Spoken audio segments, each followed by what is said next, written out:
Sustain267. Welcome to the Sustain267 Podcast. I'm your host, Balisi. In this week's episode, we'll be speaking to Mr. Balisi Gopolang, who is the Chief Meteorologist at the Department of Meteorological Services at the Ministry of Environment, Natural Resource Conservation and Tourism in Botswana. In our conversation today, we will be talking about climate change in the Botswana context. What is it? How does it affect us? What is being done? What can we do to help address it as Botswana? Mr. Gopolang, thank you for joining me. How are you holding up? I'm good, Butler. Trying to survive, trying to cope with the situation at hand. For those who are listening in, maybe at a later date. So we in Botswana are on day 10 of extreme social distancing. But moving on to today's conversation, this is the very first full episode of the podcast, and I thought we'd start with the basics, starting with the most basic question. What is climate change? In 3 sentences, what would you say is climate change is? It's very difficult to simplify climate change. Let me start by just defining, when we talk about the weather forecast, the weather for today and tomorrow, we define that looking at certain parameters, whether it's rainy or not, whether it's cloudy or not, basically just like what will come out in a weather forecast. So that becomes the weather for the day. But now, over a long period of time, when you aggregate those weather elements, you come with what is called climate. So what will therefore define the climate of Botswana? You could easily say our summers are hot and wet, while our winters are cool and dry. Lastly, when you talk of climate change, it's like these parameters are seen to be changing. In our context, it has become warmer or hotter, and rainfall has become very unreliable. Okay, so seeing as the climate is now changing, how does that then affect us? What does that mean for our quality of life?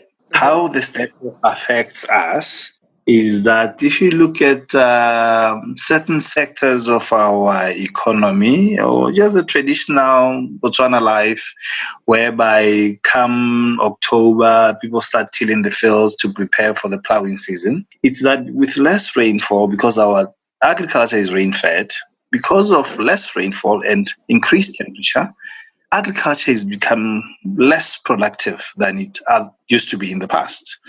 So similarly, the rangeland, where we graze our cattle, where the wildlife, thrives and calves and do all that, they've become very less productive to a point that so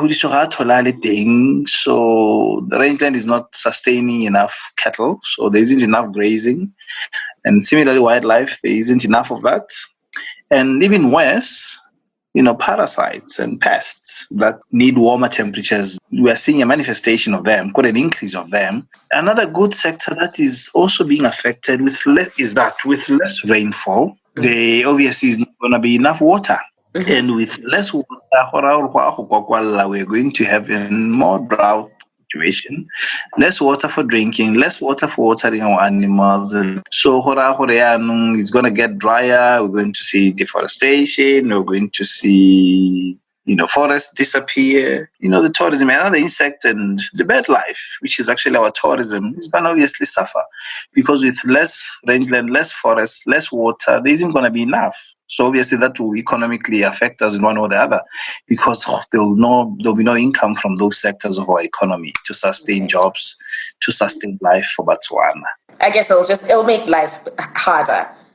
However, it makes life harder for people. Yes. Yeah. So even if you're not as directly impacted, to some degree, your life will be made harder. Maybe not necessarily as hard as someone who's farming directly, but the fact that all of a sudden I can't get tomatoes.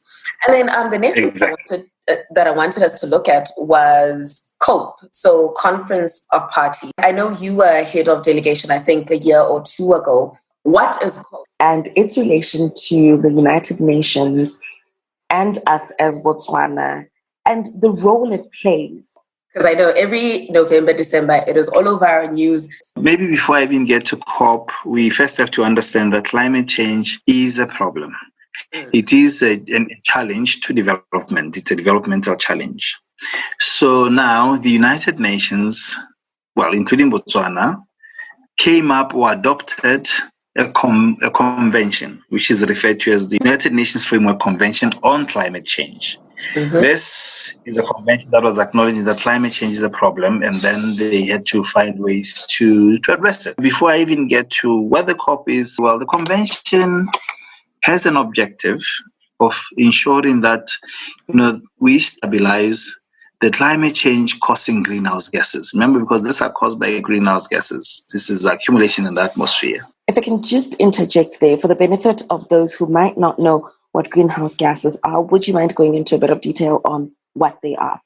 The greenhouse gases here, these are gases that are emitted from combustion, like carbon dioxide from since when we burn fossil fuels and hydrocarbons, like what petrol, what diesel. So through activities like driving and the sort. Generating power from coal, yeah. So when you burn these gases, you produce, gases that when they go into the atmosphere, they trap radiation from, the sun, because they encircle the earth, and then you find that the shortwave radiation from the sun hits the earth, and when it's reflected back into space, as long wave is trapped by the. They now act as a blanket to keep in the heat. As a blanket, exactly. And then the energy is re-radiated back to Earth, which means creating a temperature increase generally over a period of time. Right. So it was on that understanding that the convention was adopted, and with a objective to stabilize these gases on a set level, because right from the Industrial Revolution, when we were developing, we discovered these, so we're burning them, so they tend to stay long in that atmosphere. So now the second part of the objective of the convention is now to ensure that the ecosystem adapt naturally when we stabilize these gases, and also that we should not compromise food production in any or the other. So our agricultural practices should be sound, and last but not least, that we develop in a sustainable manner. That development should follow a sustainable path. So which means now it acknowledges the fact that climate change is a development challenge, and now the convention has a series of meetings, but it meets once a year, where the parties or members to the convention that are Botswana is also a member, because once you ratify, you call the party, you become a member. So now you attend this conference of the parties as a member. You can go as an observer, but it's nice when you're a member. So now they meet every year to take stock on the implementation of the convention, because certain instruments are adopted from time to time, like there was Kyoto, then there's the Paris, so which are just enabling instruments to make sure that the convention is adequately implemented. So now the COP is the supreme decision-making body of the convention, which is attended every year or whenever. It may have it, maybe every year it can be repeated if decisions are not met. I heard that this year's one has been cancelled, the one that was going to be hosted in Scotland, I think. Well, postponed. It's unfortunate. I would not, it's not cancelled, it's postponed because of the current, coronavirus pandemic, which has actually engulfed, hit us here on Earth. You're still telling me about COPE. I think now if we could maybe lean towards the national determined contributions. Yeah. No, just like saying the COP is the supreme, decision-making body of the convention, where decisions are tabled and made. And then out of that is COP decisions, which have to be implemented to ensure that the convention gets adequate attention and implementation. Now getting to the NDC, like you rightly pointed, our NDCs, these are nationally determined contributions or pledges that countries made to help address climate change problems. The idea of NDC was actually agreed before we went to Paris, so that when parties were going to Paris, they had to submit prior to going to the Paris conference, which is in 2015. They submitted their pledges on how they can collectively address climate change, how they can individually address climate change. And then there's NDC. This was both to be on the mitigation side and on the adaptation side. So now countries, including Botswana, did submit their NDCs where they were pledging to reduce. So these reductions were going to be analyzed and aggregated to see sort of the impact it will have. So now then going to Paris, our INDC, then it was still an intended nationally determined contribution, which became nationally determined contribution after the adoption of the Paris Agreement and the ratification. Okay. So we made a submission. So in this submissions, basically what parties were doing were just to identify the sort of projects that will help them reduce emissions, that is mitigate. It could be like in introduction of renewable energy sources like solar, wind, hydro where possible, and also the sort of practices in the energy sector that could make sure you reduce your emissions. And we're just putting all these things on, in our list to ensure that we put that. So similarly, on how we can address climate from the adaptation side. So all these now, we're coming up with figures like countries will reduce by a certain percentage of the total emissions within a given time frame. And then this became part of the Paris package that came out in 2015. Let me come in here. I know as Botswana we will reduce our emissions by 15% by 2030, using 2010 as a base year. Is that still our NDC, or have we since revised it? And we have not revised it as yet, but we will be revising. Yes, we had said, well, come 2030, we'll make a commit, we'll reduce by 15% from 2030 going forward, because you see, we have to look at the reference point, just 2010. Then 2030, that's when we'll try to make sure that we come up with, introduce some measures that could make sure that we start reducing our growth by 15% from there onwards. But that obviously is subject to availability of resources to do so, because we had put in our that our ability to meet those pledges was incumbent on provision of support. Right now it's 2020. The base year was 2010. 2030 is 10 years. In 10 years. So we are smack in the middle. How far along are we with realizing our 15% with the resources being availed? Does it look like we'll be meeting our 15%? No, let me make this clear, Pato. There's a bit of a confusion here. It's not like if our emission was X in 2010, that we are going by 2030 will be X minus 15. No, we're just going to say we'll start monitoring from 2010 our growth, our data set, so that we grow. Our emissions are obviously going to grow as we develop, so that now when we get to 2030, we are going to look at how the growth has been, and then now from 2030, our growth does not continue going up as at the same trend from 2010. It's just going to throw in some policy, some measures and actions there that will slow our growth from 2030 onwards by 15%, not 2010. Because if we're going to go 2010, then we'll be going back in development. It was just a reference point to look at as we move forward. So between 2010 and 2030, in our growth year, we're basically in the observation period. Between 2010 and 2030, we are growing. We are developing. We are growing, we're growing, developing, and we have security of supply. Developing and observing, so that we have a security of supply of energy. Then 2030 now, that's when we're going to say, okay, now from here, now our growth, we have to make sure that our growth, we are going to slow it by 15% from wherever we will be by 2030, not where we were in 2010. So in light of what you just shared on COPE and what it is, as we look at development and observation and the road to 2030, how are we then ensuring sustainable growth so that when we do reduce by 15%, we're not reducing from high level? No. What you do appreciate, Pat, because there's so much happening here in the country. We're coming up with policies. I'll probably talk to later. We are coming with policies.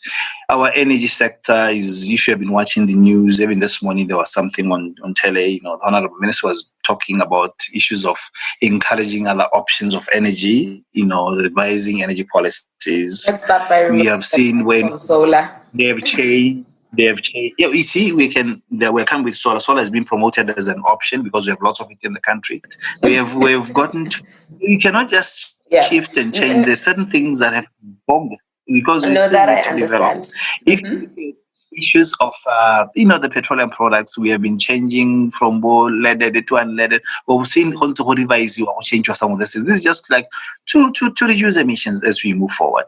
But our policies that we are putting in place on energy policy, some regulations and guidelines, and I cannot talk much to that because it's a different area of energy, but I want to at some point talk to the energy people and see what they're doing. But I know there's so much happening, the interventions that they're doing, and you are seeing issues of climate change that are becoming part of the planning process. We have a draft policy, they're part of the planning process, climate change. So you see, we are slowly bringing this thing to create an enabling environment that to ensure that it doesn't really choke us as we move forward to do that. But once our policies are implemented, they will enable us reach some of these pledges that we have told the world that we'll do going forward, so that to see whether are we revising them upwards, or we have maintained the 15%. Now that you've mentioned the policies, actually, let me then bring that up. How far are we with our climate change response policy? I think there was a time many years ago where I came across the draft online. No. The climate change policies, we have a draft policy. It's available now. It's actually undergoing some approval process, and I think by mid this year, if it wasn't for the coronavirus pandemic, we could maybe finalize it earlier. But it's at an advanced stage that maybe by mid-year we're going to have the policy formally approved, and then we have also prepared a draft strategy. So you can see there's so much happening, that it could have been approved last year, but there was a lot of agenda was tight for decision making. So I think this year going forward, we see space for that to be approved. Seeing as I'm sure you've been working on the policy and you've contributed to the policy and are privy to what's in it, what would you say we can look forward to in the policy? Like if you were to just like a little teaser, this is what's in the policy. Well, our policy was prepared by thorough consultations. We got the views from the people. Botswana. We used the traditional Botswana consultative process where we go out there, we get views of the people, and then issues are developed, and then we see how we're going to implement. But in a nutshell, our policy does talk to issues of climate change. Remember, its objective is to mainstream climate change in development. So it talks to adaptation issues. It talks to mitigation issues. It also talks to resource mobilization issues. It also brings people on board, key players that you otherwise maybe not think. It brings in the civil society. It brings in the private sector. It brings in, private sector, civil society, and NGOs, because we are creating an enabling environment as government. But when it comes to implementation, we have to reach out to those people. We went out to those people so that it doesn't come as a shock to say, what is this? So that for the buy-in, they were involved from day one, and they will still be involved. So there's that kind of ownership, and then the strategy will touch to those things, to issues as well. There's issue of technology transfer policy that are provided for, because when you develop, you need some of those interventions, some of those tools that can make you move forward. But it's well written, and I'm quite optimistic that going forward, the future is quite, looking bright. So you touched on that it'll involve individuals and CSOs and NGOs. When we look at the SDGs, I'm surprised that it's only coming up so late in the conversation. So the Sustainable Development Goals, the one that we're addressing today is Goal 13, which is climate action. And I know there are certain impact areas that are measured for the country. And I was recently at a conference locally meaning in Gaborone, where they spoke about failure to measure what's being implemented and to measure impact. Mm-hmm. And then what I was then thinking was, I know a number of individuals, I know a number of NGOs and CSOs that are doing action in terms of climate action, putting together activities towards reducing emissions or encouraging people to live more environmentally sustainable lives. And most of them are working independent of government. How can they then be brought to the table with government so that the impacts that they are creating can be included when government measures progress and measures impact and puts together their SDG report, and their work is put in under the SDG 13. How can they contribute towards the realizing of successful climate action? Thanks for that. I mean, like I did mention earlier on, that climate change is a development issue. And obviously, when you talk of sustainable development goals, there are 17 of them. They talk to various areas. And the fact that climate change is a challenge that is actually cutting across, is cross-cutting in nature and affecting various sectors of the economy. It is therefore imperative that addressing climate change, or rather, as Goal 13 says, taking urgent action to combat climate change and its impact, it requires a collective effort. And in this regard, developing climate change policy, which was also involving a lot of people in this development, and it will involve a lot of people in its implementation. And also, when we were developing our NDCs, we were looking across the wide spectrum. We did not just do it as the ministry alone. We went to various stakeholders, transport, energy, we involved them. And the CSO and NGO involvement is just like a way that we are bringing everybody together so that, we work as a collective, we work as a team. And therefore, this actually goes back now to say, by bringing everybody together from various thematic areas, from various sectors of the economy, we are basically fulfilling Goal 13 of the SDGs, which says taking urgent action, because urgent action cannot just be taken at the Department or at the Ministry of Environment alone. The fact that some of our efforts that agriculture is talking about adaptation, now we can see, there's so many schemes for agriculture that are addressing adaptation, there are so many schemes for energy that are addressing mitigation, for transport that are addressing mitigation. These are just the collective, of ensuring that when we address SDG 13, we have looked at those other players and how they can contribute to the whole process. And I want to believe that we are doing well in that regard. Even the reports, when you talk of the Sustainable Development Goal reports, that bring all these things together. So let's say, for example, there is a cleanup campaign I know of that happens in Mo. The first one was clean up the beach. If they want for their efforts to count towards the bigger picture, how would they then declare to, whether it's the Department of Meteorological Services, whether it's the Ministry of Environment, how would they then declare to them that, listen, this is what we're doing in our corner. So as you are bringing in everything that's being done by other ministries and that's being done by other people, here's our action that you can count, or here's our, just so that in owning the SDG 13 or with the policy coming up, if someone was to start something triggered by the policy, how can they then say, from owning the issue at hand, this is what I've done, and how can they make that count? So now it will depend on when they go to clean up campaign near a particular locality. You see, it's obviously maybe going to clean cities or something, but when they report under that particular thematic, basically now we report under ours. So when we go as a team talking to SDGs, because that is coordinated elsewhere, where we also come in as being invited to talk about climate change. Under SDGs, as a nation, have reporting structures that go to that reporting framework here on. But we work as a team. You find the ministry that then falls under, and then you declare your action to that ministry so that it's counted. Because there is the idea of if it's not counted, it doesn't count. Got it. And then I think in closing, if there was one thing from our 30-minute interview, if there was one thing that you wish someone would take away from it, what would it be, if nothing else? One thing that I would like you to take away from this, let me first start by commending you for this initiative. It's a novel initiative that, you see, awareness. We have to make sure that people are informed about the challenges that they have, and which climate change is one. And we want to see more people involved and participate to ensure that the issues of climate change, we leave no one behind, basically. So because climate change affects us all. Okay. So everyone must act because climate change affects us all.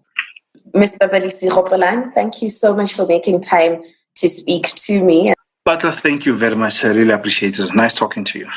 This was our very first episode of Sustain267. We shall be posting new episodes every Wednesday, exploring climate change in Botswana. Thank you so much for listening. I was your host, Balisi, and the sound engineer is Maleho. Like our Facebook page, Sustain267. Share your thoughts, feedback, or any recommendations you may have on how we can improve the show, topics you'd like to know more on. Until next week, let's help our government flatten the COVID-19 curve by staying home and following recommendations as per World Health Organizations. Take care.